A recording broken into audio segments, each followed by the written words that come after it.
I was speechless with shock upon my husband's sudden revelation that he had demolished the house I grew up in. I had only just inherited the house and land following my father's death. My husband had always wanted to demolish my family home to build a duplex house in its place, and it seems he finally managed to do so by force. I was devastated and angrily cried over the destruction of my childhood home filled with precious family memories, but Joe just mocked me, saying, "It was hard to demolish it myself, but I'm satisfied with having cleared the land in the end." My name is Sarah. I am 27 years old, living with my husband Joe, who is 3 years older than me, and we do not have any children yet. Before we got married, I lived with my father in our family home while working. My mother passed away when I was in high school, and since then, it has been just my father and me supporting each other. I had planned to start working immediately after graduating from high school and managed to find employment at a local company as planned, where I am still working today. I find my job fulfilling, and the atmosphere at my workplace is positive. Although Joe can sometimes be unreliable, his kindness since our dating days and his willingness to help with household chores have made me satisfied with our life as a couple. However, the only problem I am facing is not getting along well with Joe's parents. At the beginning of our marriage, I hoped to become close with them as they would become my new family. But they didn't seem to welcome me warmly, always showing a cold attitude, and our relationship worsened rather than improved. Gradually, I became exhausted from trying to maintain a relationship with his parents and now try to keep my interactions with them as peaceful and minimal as possible. Thankfully, we didn't live with them nor see them often, which has been a relief. If we had lived together, it might have been stressful enough to affect my health. Moreover, having my father in the same city was a strong support for me. Despite my worries about the relationship with Joe's parents, I believed we had managed to avoid major troubles so far and hoped we could continue to have a peaceful married life. However, recently, my father passed away suddenly from an acute myocardial infarction, leaving me to lose my emotional support forever. The grief of suddenly losing my father was deep, and I found myself visiting the family home often after the funeral, crying alone. Yet, considering my job and life with Joe, I knew I couldn't mourn forever. It was only recently that I began to come to terms with my feelings. After my father's death, the now uninhabited family home and its land fell to me to inherit. My mother had already passed away, and since I have no siblings, my father's estate naturally passed to me. After completing the inheritance procedures for the land, Joe and I started discussing the future of our home. My father had told me before he passed, "Sarah, after I'm gone, you can use this house and land however you wish." Therefore, the future of the now vacant family home was up to me to decide. That house was a precious place where our family had spent time together, filled with countless memories. For this reason, I had no intention of selling the land or demolishing the house at this time. Although it would incur property taxes, I wanted to maintain the status quo for the time being, occasionally cleaning the house and reminiscing about the time spent with my family in front of my parents' photographs. However, Joe had a different opinion.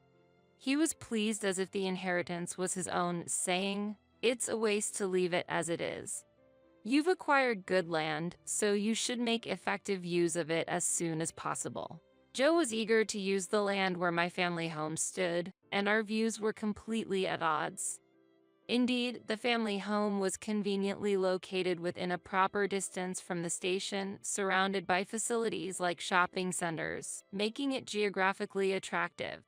The house, built before I was born, also showed its age and some parts were deteriorating.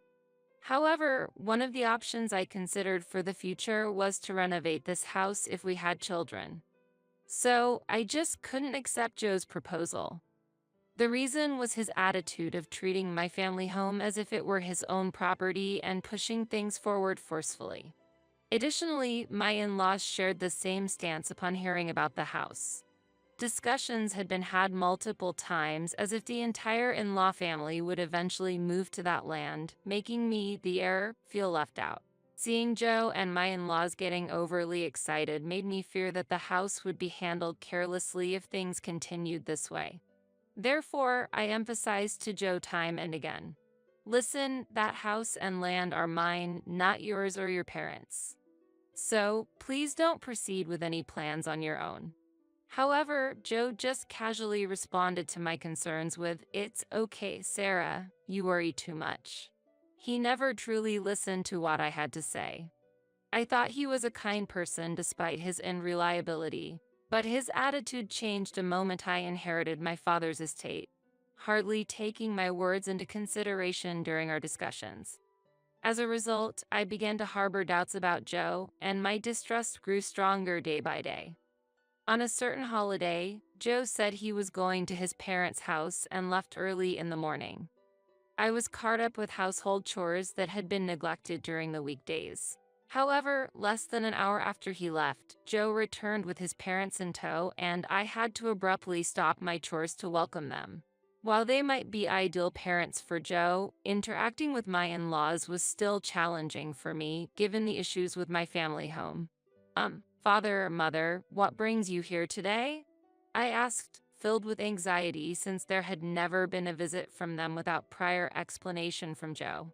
"We thought it's about time to make a decision about the future of your family home. That's why I called Mom and Dad over," Joe replied with a smile, confirming my worst fears and making my heart heavy. "What do you mean by make a decision?" "I've always told you that I wish to keep things as they are," I stated clearly, only for Joe to immediately counter, "I've told you it's a waste. That's why I want to demolish your house and build a new duplex house there so we can live with Mom and Dad." "What?"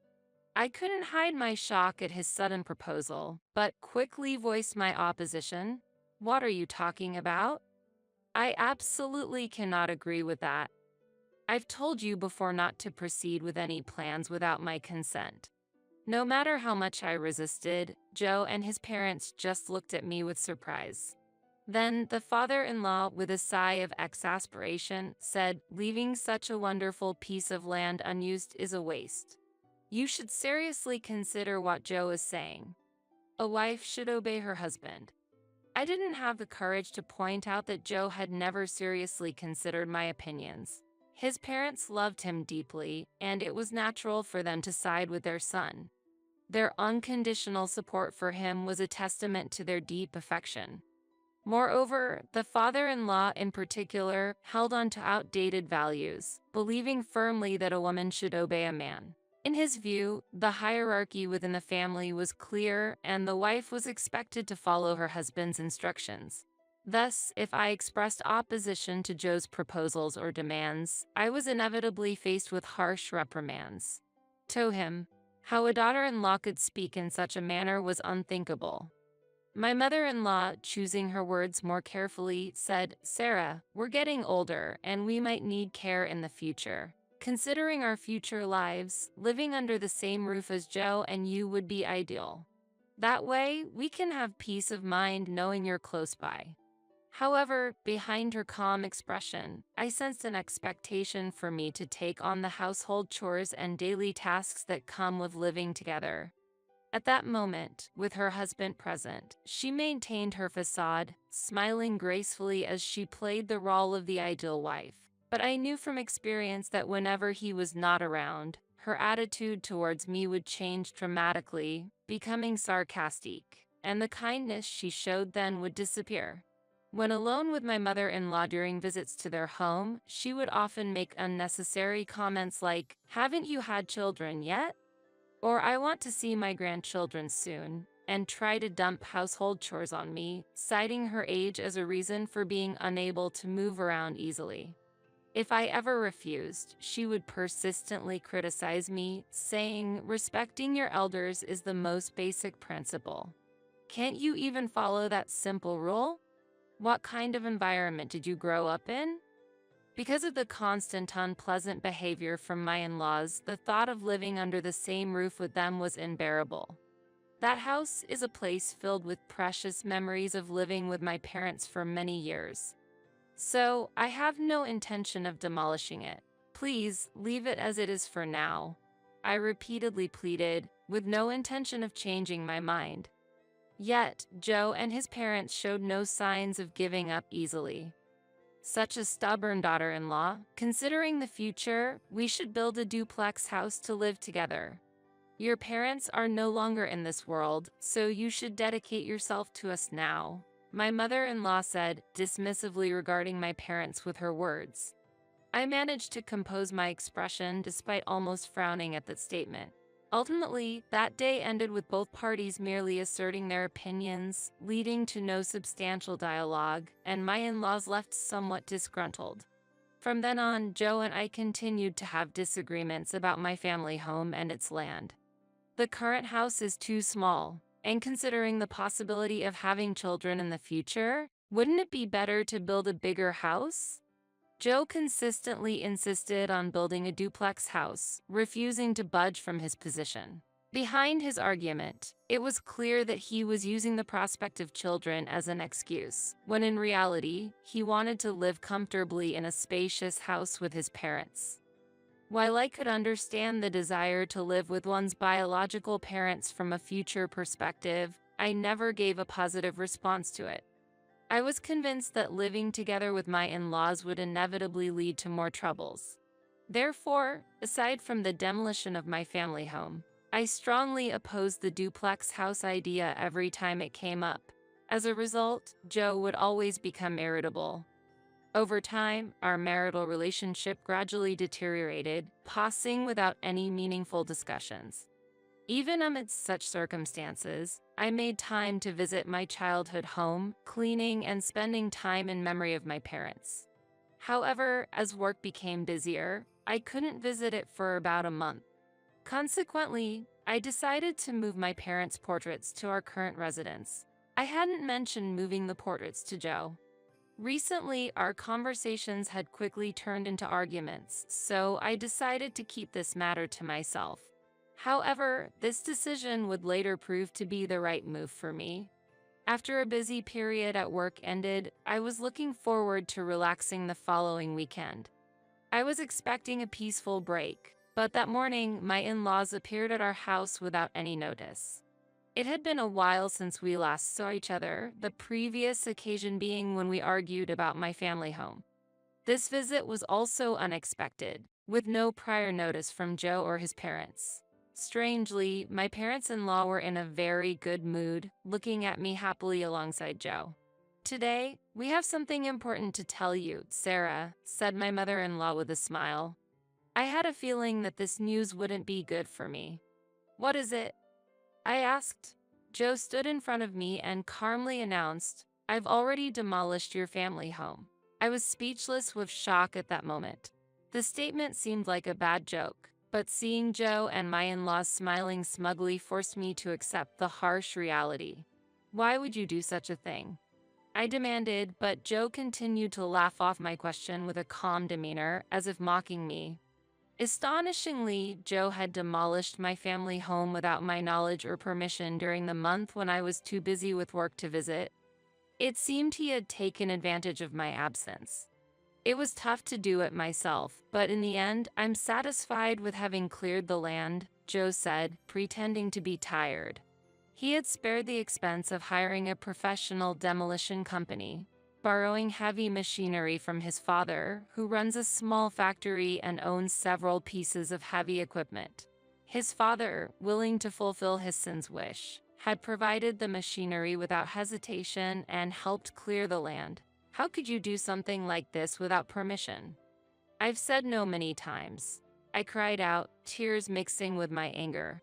My childhood home was filled with irreplaceable memories, including my parents' mementos and family photos from my childhood.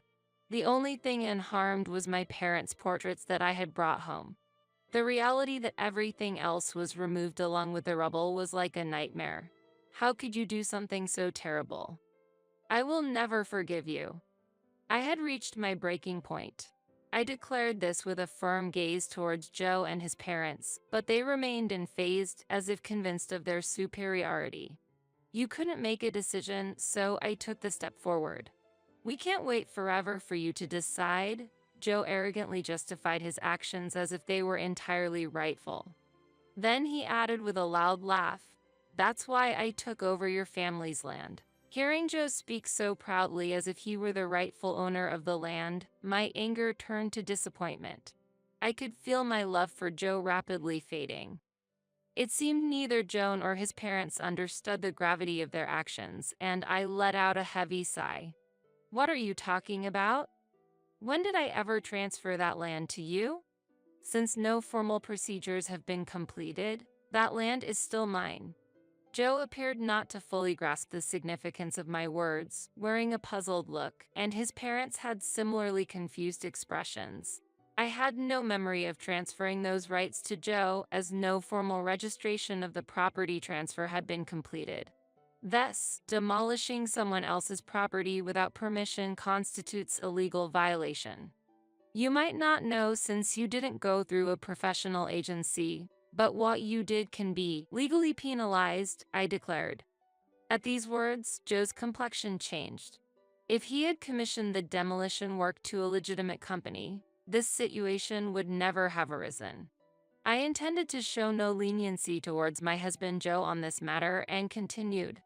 "Even if we are married, demolishing someone else's property without permission, especially using your father's company's machinery, is against the law. I intend to take legal action on this matter," I emphasized. I had researched property law previously in case of any issues with the land I inherited from my father, never imagining Joe would go this far. Mentioning the use of the machinery, the usually calm father-in-law raised his voice in response. "Wait a minute. In a marriage, a wife's property belongs to the husband, doesn't it? So, the logic that demolishing that house constitutes a crime doesn't hold up. I'll repeat, I am the rightful owner of that house, not Joe. I neither agreed to its demolition nor was I informed about such plans. What he did is clearly illegal, and I will be reporting this to the police. I cannot just stand by silently after you destroyed my cherished home without permission." My calm response left my father-in-law speechless. It seemed he had underestimated the seriousness of the issue. Even if he lent the company's machinery for Joe to demolish the house, he hadn't expected me to take legal action against Joe, thinking that clearing the land would somehow make everything all right. Reporting Joe to the police. "You are his wife. Thinking about such a terrible thing seriously is problematic, isn't it?" My mother-in-law exclaimed in panic, replacing my silent father-in-law. "The real problem is you demolishing someone's house without permission. This isn't the kind of issue that can be resolved by hiding behind our marital status," I countered calmly. Then I pulled out my smartphone and showed Joe the screen where I had searched for legal information.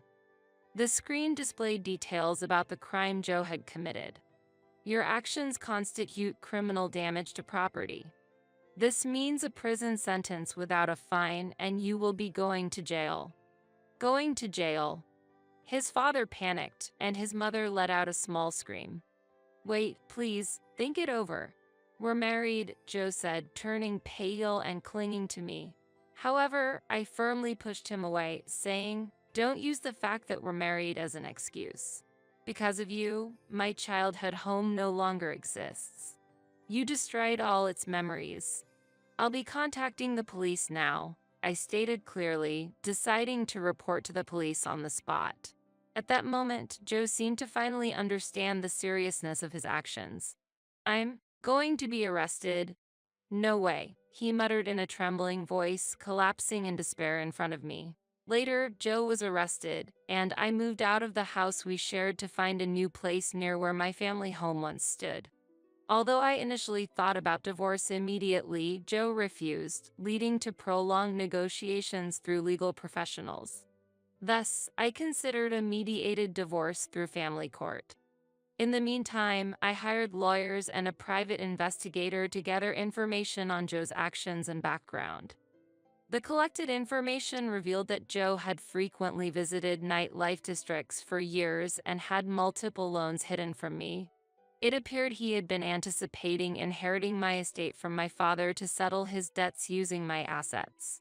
Hearing this truth left me speechless. Furthermore, Joe had discussed this debt issue with his parents, and unbelievably, they had become guarantors out of love for their son. After Joe's arrest, the repayment of the debt began to falter, and my in-laws were chased to fill the gap. Out of the blue, I received a desperate call from my mother-in-law. "Sarah, please help," she pleaded over the phone. When I asked why, she directly sought financial assistance. The pressure to repay Joe's debts had increased, and they were struggling to make ends meet. "Sarah, you have the inheritance left by your father, right? Could you possibly share some of that money with us?" was her audacious request. I couldn't bring myself to seriously consider such an unreasonable request and coldly refused, saying, "That's impossible. Please resolve this issue yourselves before ending the call." Anticipating further calls, I decided to block my in-laws' number at that moment. I haven't shared my current apartment address with them and don't expect them to visit directly. I no longer wish to have any association with Joe or my in-laws. Receiving the call from her only intensified my desire to sever ties with Joe swiftly, leading me to file for a mediated divorce. As a result, the mediation was successful, and we were officially divorced. Later, I learned that my in-laws had to sell their home and the factory managed by the father-in-law, using the proceeds to pay off the debt. They have since moved to a small apartment in the countryside and are living a modest life. Years have passed, and although Joe was released from prison after serving his sentence, his criminal record has hindered his job search. It seems he has resorted to committing petty crimes like shoplifting and was arrested again. Hearing this, I felt nothing but disdain. I harbored no sympathy for him. After separating from Joe, I utilized the land that he had cleared to secure a steady income, leading a peaceful life. Thanks to the inheritance from my father, I won't face financial difficulties living on my own in the future. Nonetheless, I plan to continue working. Now that I no longer have any ties to Joe or his parents, I can devote even more to my work without any worries. I'm not considering remarriage at the moment, so I plan to focus on my career and enjoy my independent life for a while. Alright, finally managed to deliver.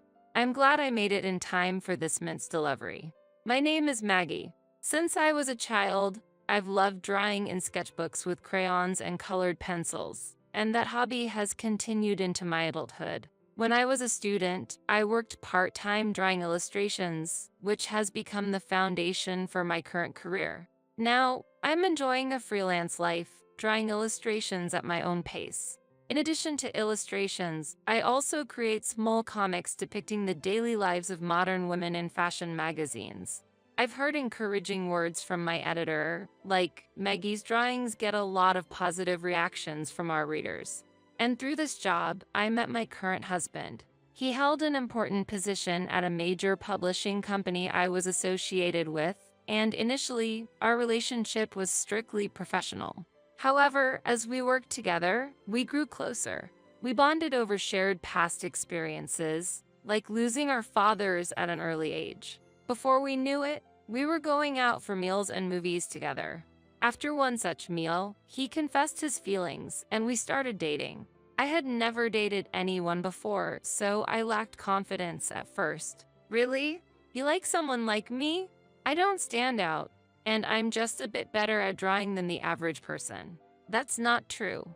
You're really talented, Maggie, and I love the way you utilize that talent to the fullest." His kind words made my heart flutter. After dating for several years, we decided to get married. After getting married, we enjoyed our newlywed life for a while. Both my husband and I were then approaching 30. I wondered if it was better to have children sooner rather than later. Then, one day, my husband proposed that we live with his mother. I was initially surprised, but I had always yearned for happy family moments since I grew up in a single-parent household after losing my father early on. So I looked forward to living with my mother-in-law. Maggie, I have something to discuss. Actually, my mother wants to live with us. What do you think? Really? Hasn't your mother always lived alone at her place? Yes. She must have her own reasons for wanting this. I was surprised she brought it up to us, newlyweds, but I want to understand her feelings. I hadn't interacted much with my mother-in-law. The only occasions I could do so were during our wedding and other formal occasions. From the start, she seemed very warm and approachable. Her smile and kindness reassured me. My mother has been feeling lonely living by herself. I used to visit frequently, but I've been too busy recently. That must be hard for her. But if she wants to live together, it may be fun living together under one roof. Really? Of course. I don't mind, and I'm looking forward to it. Thank you, Maggie. That really helps. So, we decided to live with my mother-in-law. My husband was pleased with my decision, and our new life as a family of 3 began. Maggie, what's your favorite food? I want to make something special for you. Thank you, mother-in-law. Let me help you with it. It's fine, Maggie. You relax here. Our cohabitation was going smoothly. My mother-in-law took care of most household chores. I was really grateful for her support, especially because I was exhausted from work. One day, my husband dropped a bombshell. Maggie, this might come as a shock, but I've been transferred to another region. What? Really? I was filled with confusion and anxiety at the sudden news of his transfer. Considering our recent cohabitation, I wondered how this would affect my relationship with my mother-in-law. I thought about ending our living arrangement but couldn't ask my mother-in-law due to the unavoidable nature of the transfer. I also pondered moving with him, but staying in the city was more convenient for my job. Thanks, Maggie. If you ever have concerns about living with my mother, let me know.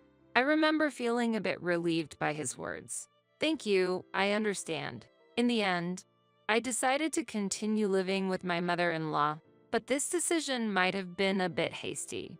At first, our cohabitation was harmonious. We respected each other's preferences and shared household chores. However, after living together for a short while, my mother-in-law began to change her attitude towards me. She assumed I wasn't doing anything. Maggie, shouldn't you help out a bit more around the house? I'm sorry, I'm quite busy right now. I'm working on this tablet. You say such things, but you're just holed up in the house doing nothing. Even if you draw on that thing, there's no way you can make money from it. No, actually, I work using this tablet, and I support our household with my income. I've explained many times that I work from home, but my mother-in-law didn't believe me. She misunderstood me as a freeloader and asked me to help around the house. I intend to help with household chores as much as I can, but I'm busy with work and can't always help. So I contribute by putting at least $3,000 from my income into the household every month. That's the money my son is giving you, isn't it? There's no way you can pay that amount yourself. No, that's not the case. I tried to explain again, but my mother-in-law wouldn't accept what I said. Despite explaining multiple times that I was contributing a significant amount from my income even though I couldn't help more with the chores, she continued to ignore my words. It was futile, no matter how politely I tried to explain. As time went on, her attitude towards me hardened and she began to berate me. She has never worked since getting married. She occasionally goes out shopping or for lunch with friends, but primarily stays home. Despite this, she was relentless in demanding that I help more around the house, even when I was working hard to support the family. As a result, it sometimes affected my work and caused inconveniences to my colleagues. Under these circumstances, it became difficult for me to maintain credibility and continue working. I needed to find a solution. Then, one day, while I was working in my room, my mother-in-law called out, "Maggie, come to the living room for a moment." I headed to the living room, tablet in hand, to find not only my mother-in-law but also my brother-in-law and his wife, still holding that tablet. "What are you doing?" "Drawing." "Maggie, you still love drawing even as an adult, huh?" My brother-in-law, whose demeanor and attitude were the polar opposite of mine, remarked sarcastically. He was always self-centered, and we've had many clashes even before my marriage, probably because of this. I'm actually working on this tablet right now. Work? You're just doodling, right? LOL, my sister-in-law, with her usual domineering attitude, always looked down on me and threw snide remarks. No, I'm drawing as a job. We heard from our mother that you can't do household chores or work properly. So, can't you just leave this house? From now on, we're going to live with Mom. They ridiculed and berated me. My mother-in-law looked pleased with the scene. It hurts to be treated this way by family. Since I had urgent work to do, I needed to focus on my tasks. But my mother-in-law didn't like my attitude. Why are you ignoring me? How rude, especially with that tablet. She yelled. Wait, mother-in-law, what are you? Suddenly, she snatched the tablet from me and slammed it on the floor. Why would you do that? To add insult to injury, my brother-in-law and his wife gleefully stomped on the tablet. The tablet screen cracked in several places, and it wouldn't even turn on. Holding the broken tablet, I was shocked to realize I couldn't continue my work. I tried several times, suppressing my anger to restart my work, but the tablet wouldn't revive. This incident made me realize that continuing to live with my mother-in-law was no longer feasible. So, I shared the incident over the phone with my husband. He was silent for a while, presumably in shock, but then repeatedly apologized. I didn't intend to blame my husband, but I was moved to tears by his kindness. When I told him that I wanted to live with him and not at his parents' house, he was happy. I had previously been worried about living in a remote location due to his transfer, but now I felt that being with him was more important. After deciding to move out, I immediately started preparing to relocate. But during this busy time, a surprising event occurred. Suddenly, my mother-in-law, brother-in-law, and his wife came to see me. Why are you here all of a sudden? I'm quite busy right now, I exclaimed in surprise. Maggie, we heard you've been contributing $3,000 monthly. We're truly sorry about the other day. We didn't know until our son told us. We had no idea you were contributing so much. I could sense my mother-in-law's intentions. I've told you this before. Anyway, I've decided to move out and live with my husband. Perhaps they realized that without me, they would lose the monthly financial support. Maggie, don't say things like that. Let's all build a warm family together. Mother-in-law says if you leave, we have to pay $3,000. That's unbelievable. The reason Maggie got angry and left is because you broke that tablet, right? What are you talking about? It was Mom who broke the tablet first. Besides, all this happened because of Mom's misunderstanding. That's right. It's not mother-in-law's fault. Maggie doesn't do housework or work. She just stays in her room all the time. In fact, it wasn't Maggie who was contributing money to the household. An argument started between my mother-in-law, brother-in-law, and his wife. For me, this argument was very bothersome. Without paying any attention to my mother-in-law, as I continued with my moving preparations, adding insult to injury, she said, Maggie, I have a favor to ask. Without $3,000, we can't make ends meet. Even if you move to my son's place, won't you continue to send us living expenses? She looked apologetic. Why would I give money to dissolve our cohabitation? I chuckled a bit. Don't say things like that. What should I do from now on? My mother looked troubled. That's absolutely impossible. I shook my head. I don't have any money. Huh? I was putting $3,000 into the household every month, right? I thought that was more than enough for living expenses. After a moment of silence, my mother-in-law confessed, I spent the money at a nightclub. I was lost for words. You went to a nightclub? Mom, are you out of your mind? My brother-in-law also angrily retorted. Please, can you support my nightclub expenses? After losing my husband, I've been trying so hard to live by myself. You can sympathize with me, right? My mother-in-law looked like she was about to cry. Absolutely not. I sighed deeply. My sister-in-law nodded in agreement. My mother-in-law's shoulders dropped. She was probably shocked at the idea of stopping her visits to the nightclub. However, I had no intention of helping her. Maggie, I'm sorry for the trouble my mother caused. Let's get along from now on. My brother-in-law apologized. That's impossible. I don't want to live with her and her family. But I firmly refused. After that, I started a peaceful life at the new location where my husband was transferred to. Now, we are enjoying our days in a serene town, and I can work peacefully. During this time, a thought suddenly crossed my mind: the bomb that I had left at my in-laws' place. Just as I was wondering about it, I received a call from my mother-in-law. Oh, mother-in-law, what's the matter? Maggie, what's the deal with the comic you drew? Eh? What about the comic I drew? You know, the comic you drew is all about our family, right? Maybe it was. Apparently, the comic drew caused a big uproar at my in-laws' house. It realistically depicted the treatment and words I received from my mother-in-law and the couple, and it seemed to resonate with people of my generation. Although I changed the names of the characters, some relatives knew I was a comic artist, and someone apparently realized it was about my in-laws. My brother-in-law, his wife, and mother-in-law seem to be under fire right now. Because of you, Maggie, everyone knows our secrets. What should we do? But aren't secrets like this bound to come out eventually? Now, how can we face everyone? They even found out I was going to a nightclub. It might be difficult, but please resolve it yourself. How cruel. Feeling a bit refreshed at my mother-in-law's outcry over the phone, I learned that the family faced many difficulties afterward. Due to the contents of my comic, angry relatives gathered at my in-laws, and it was revealed that my mother-in-law had spent a lot of money at the nightclub and was in debt.